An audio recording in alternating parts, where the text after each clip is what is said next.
Bonjour, bienvenue sur les quais du discernement. Vous avez peut-être vu que j'ai mis en ligne dernièrement plusieurs playlists concernant le système HLA, l'alimentation et la vaccination. Donc, pourquoi c'est important? On va déjà commencer par définir ce qu'est le système HLA. Eh bien, le système HLA est l'expression chez l'espèce humaine du CMH. Le CMH est le complexe majeur d'histocompatibilité. Alors, définissons cela. Le complexe majeur d'histocompatibilité CMH est en immunologie un système de reconnaissance du soi présent chez la plupart des vertébrés. Les molécules du CMH sont à la surface des cellules présentatrices de l'antigène qui assurent la présentation de l'antigène aux lymphocytes T afin de les activer. On distingue les complexes majeurs d'histocompatibilité de classe 1 et de classe 2. Chez l'être humain, on parle d'antigène HLA. Le CMH est complexe car il contient plus de 200 gènes codant pour des produits très divers. Il est majeur car ces produits sont à l'origine de différences allogénétiques importantes entre individus de la même espèce. Enfin, les molécules d'histocompatibilité pour lesquelles il code sont à l'origine des phénomènes de rejet de greffe entre sujets incompatibles. Donc, vous avez compris que c'est le codage génétique d'une partie de notre système immunitaire.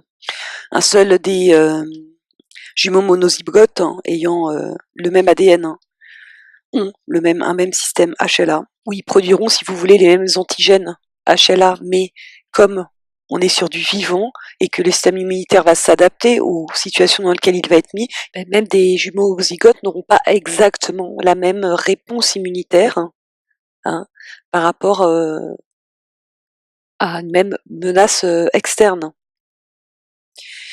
Donc, je voulais juste faire une petite introduction parce que j'ai eu la chance de voir Michel Georget, le biologiste, en conférence récemment, et donc de pouvoir suivre sa présentation sur le système HLA.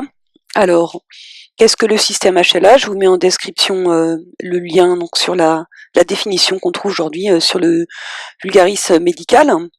Ce système-là a été découvert en 58 par Jean Dosset sur les bases de l'histocompatibilité.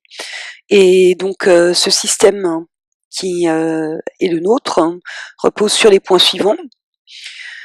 Il s'agit d'antigènes, des substances étrangères entrant dans l'organisme et reconnues comme telles par celui-ci, situées sur les globules blancs du sang, ainsi que sur toutes les cellules de l'organisme. Ces antigènes sont spécifiques d'un individu donné et représentent sa marque de personnalité, son identité biologique. Ils ont d'abord été considérés comme responsables des rejets lors d'une greffe d'organes et ont par la suite été nommés antigènes d'histocompatibilité.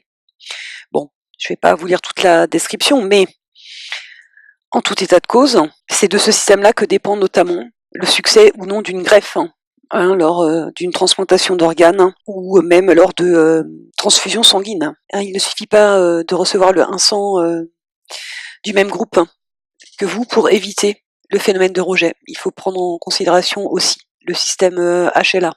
Mais avant la découverte de ce système HLA, les biologistes savaient, donc depuis plus de 80 ans, que la réponse immunitaire à la vaccination avait une variance énorme de 1 à 100 d'un sujet à un autre.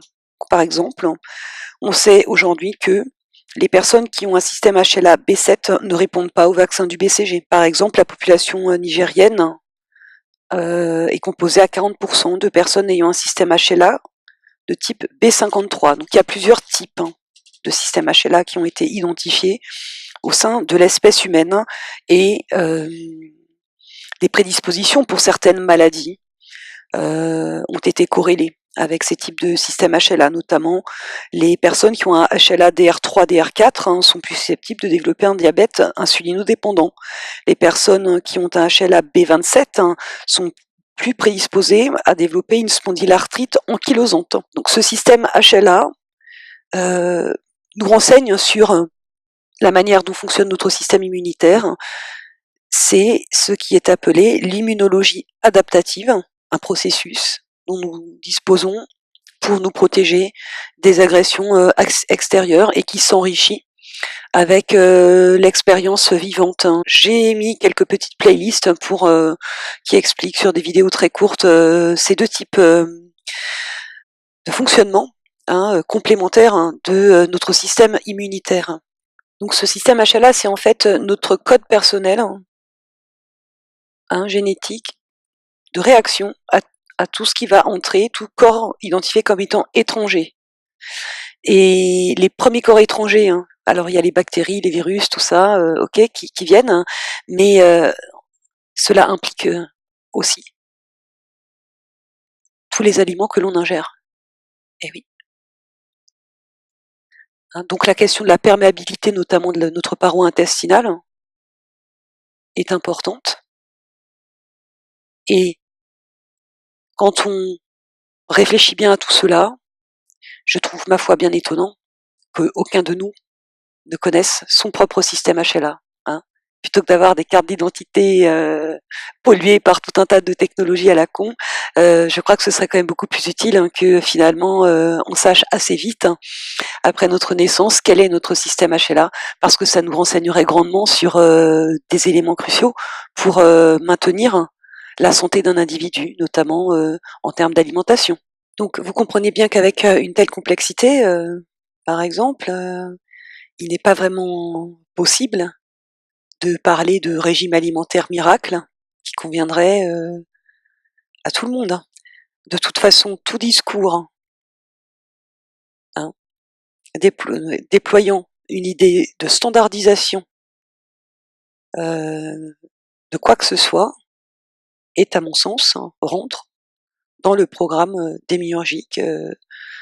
Dès qu'on est dans la volonté de standardiser et d'uniformiser des comportements, des habitudes, des choses comme ça, il faut vraiment se poser des questions.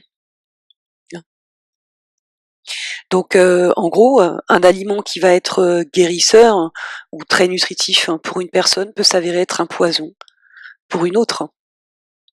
En tous les cas, un aliment qui va dans le temps développer une toxicité pour le corps, fabriquer des allergies alimentaires, voire même jusqu'à provoquer des maladies auto-immunes, hein, uniquement parce que on consomme sans le savoir un aliment, même en faible quantité, tous les jours depuis notre naissance, qui dérègle, hein, progressivement, qui affole, hein, complètement notre système HLA.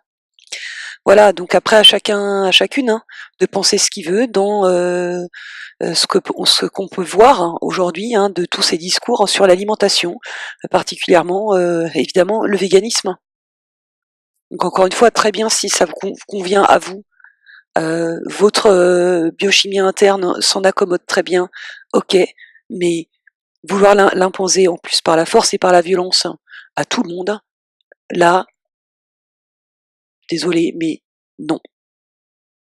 Et toute personne ayant un minimum de discernement et véritablement, hein, de l'humanité devrait s'élever contre toutes ces formes-là d'idéologie et de discours et de méthodes, hein, de propagande, de standardisation.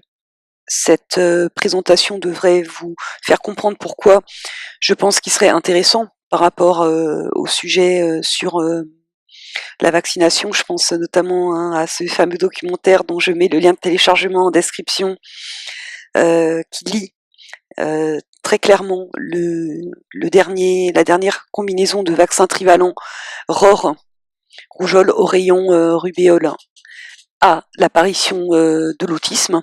Hein, l'autisme a augmenté ces 20 dernières années de 600%. Si on projette la courbe à 2032, un enfant sur deux est autiste, et parmi les garçons, puisqu'ils sont principalement, ils sont plus fortement touchés que les filles, hein, ça fait 80% de garçons qui sont autistes en 2032. Donc il serait peut-être temps de réfléchir, hein, et de se saisir, hein, des données scientifiques établies, mais que évidemment on ne voit pas au journal télévisé de 20h. Hein, tout ce que l'on voit dans les médias, hein, parce que j'ai parcouru un petit peu la presse concernant ce documentaire Vaxxed d'Andrew Webfield, c'est de la propagande. basé sur un contre-documentaire, parce que ce système ne fonctionne que comme ça. Par rapport au féminisme, pour l'avoir bien étudié moi-même, je vois que ça fonctionne exactement de la même manière, hein, de manière en fait à vous mettre un écran de fumée devant les yeux pour que vous n'ayez pas chercher les informations pertinentes là où elles se trouvent, parce qu'elles se trouvent déjà muselées. Hein, ces gens-là n'arrivent pas à diffuser leurs informations, leurs sites web sont attaqués, sont fermés, ou les personnes elles-mêmes sont menacées sans cesse. Hein, et à la place, on va remplacer, hein, par un matraquage médiatique de propagande. On va animer tout un tas de personnes avec des discours qui vont vous faire croire que c'est ça, par exemple le féminisme, ou que c'est ça la vérité scientifique concernant la question des vaccins. Donc Andrew Wakefield, moi j'ai regardé ce documentaire en entier, n'a jamais eu en prévision, été financé par je ne sais quoi pour faire un vaccin concurrent à celui du ROR. Donc ce monsieur était simplement en poste, hein, et travaillait sur ce qu'on appelle le facteur de transfert, hein, visant à stimuler le système immunitaire, hein, pour pouvoir aider celui-ci à combattre notamment la rougeole. Donc ce n'est pas un vaccin, mais effectivement ça c'est un concurrent dans le sens où ça travaille plutôt sur le terrain pour aider le terrain, le système immunitaire à avoir la bonne réponse à un agent pathogène, hein, plutôt que la vaccination. Et d'autre part, il n'était pas titulaire du brevet, c'était son employeur, hein, qui l'était. Donc c'est pas pareil. Ça c'est la première diffamation que l'on trouve, hein, répandue. D'autre part, il n'a jamais dit à aucun moment qu'il était contre la vaccination. Il a simplement mis en avant le fait qu'un lanceur d'alerte au sein de la CDC, donc un lanceur d'alerte, une personne haut placée sur ses études, a divulgué des informations comme quoi il y avait fraude, il y avait dissimulation et manipulation donc des études sur ce vaccin trivalent du ROR, et ils n'ont fait que s'en saisir, hein, et le divulguer avec les conséquences que l'on connaît. Mais lorsqu'il a commencé à parler de cette affaire, hein, il se limitait à dire que ce vaccin trivalent posait un problème grave, hein, concernant l'autisme, et qu'il recommandait de conserver le système de vaccination qui prévalait avant, qui était donc 3 vaccins monovalents, un vaccin par maladie, et après l'âge de 3 ans. Hein, donc on n'a pas affaire à quelqu'un qui, ayant travaillé dans la médecine, etc., du jour au lendemain, et a brandi son étendard anti-vaccination, hein, comme on essaye de nous le faire croire lorsqu'on essaye de se renseigner sur ce monsieur. Voilà, donc vous pouvez aller télécharger ce documentaire dans le lien que je vous mets en description. Je vous conseille de le télécharger bien chaudement et de le mettre sur un disque dur externe, parce que moi-même j'ai eu du mal à le trouver. Je l'ai téléchargé sur mon disque dur et, pour tout vous dire, juste après que je l'ai uploadé sur gros fichier, il a disparu de mon disque dur, hein, de mon ordinateur, parce que de toute manière je pense que mon ordinateur doit être truffé de je ne sais pas quoi, de trucs de surveillance, peu importe, je m'en fous. C'est leur problème. Et non le mien. Moi je continue ma route. Bon, toujours est-il que bon, en prenant connaissance de ce documentaire et à la fois des travaux de Michel Georget, je me dis que le système HLA est probablement impliqué dans ce qui a été observé par Andrew Wakefield, hein, et ce docteur, hein, William Thompson, hein, qui travaille à la CDC, qui a travaillé sur cette étude entre autisme et vaccin ROR, hein, trivalent, hein, c'est lui qui dirigeait l'étude, hein, et que le système HLA doit y être pour quelque chose. Hein, donc Michel Georget a produit plusieurs ouvrages que l'on peut se procurer. Voilà, il n'y a pas d'études à ce jour, hein, qui permettent de connecter les deux, mais lorsque l'on voit que dans le calendrier vaccinal, la période préconisée, hein, va être particulièrement nocive, hein, pour la population mâle, hein, d'origine afro-américaine, hein, donc il s'agit d'un ciblage, on est conduit à se poser beaucoup de questions, hein, et à tout le moins à recommander aux parents ayant des ascendances africaines à éviter, hein, ces vaccins, ou en tous les cas essayer de ne les faire qu'après l'âge de 3 ans, et non pas avant l'âge de 2 ans, comme le calendrier vaccinal obligatoire de 2018 le mentionne. Voilà, à bientôt pour d'autres vidéos.